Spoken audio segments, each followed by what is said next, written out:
I never believed in the supernatural. Ghosts, spirits, and haunted houses were just figments of overactive imaginations, or so I thought. That was until I moved into the old Victorian house on Elm Street. The house had been vacant for years, its once grand facade now a shadow of its former self. The locals whispered about its dark history, but I dismissed their tales as mere superstition. I was drawn to its charm and the challenge of restoring it to its former glory. The first few nights were uneventful. I spent my days cleaning and repairing, and my nights in a deep, dreamless sleep. But then, things started to change. It began with the whispers. Soft, almost inaudible, they seemed to come from the walls themselves. At first, I thought it was just the wind, but the whispers grew louder, more insistent. One night, as I lay in bed, I heard a distinct voice. It was a child's voice pleading, "Help me."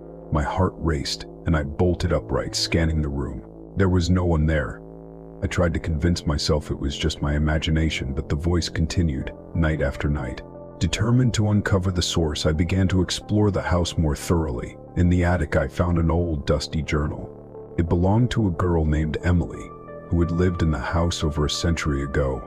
Her entries spoke of a dark presence, a shadow that followed her every move. She wrote about the whispers, the same ones I was hearing.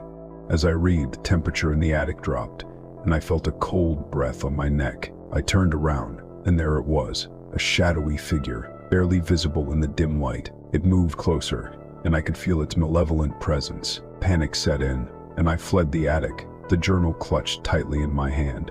That night, the whispers turned into screams. They echoed through the house, filling every corner with a sense of dread. I knew I had to leave, but something held me back. It was as if the house itself wouldn't let me go.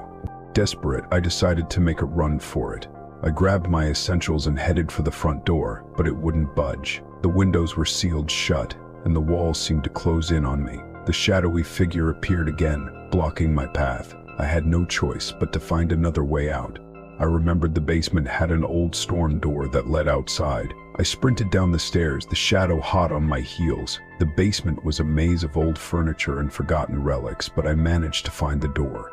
It was rusted and heavy, but with all my strength, I forced it open.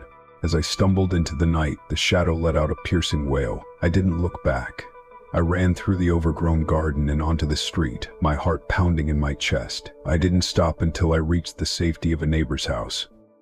The next day, I returned with a group of friends to retrieve my belongings. The house stood silent and empty, the whispers gone. I never set foot in that house again, but the memory of that night haunts me still. I learned that sometimes survival means knowing when to run and never looking back.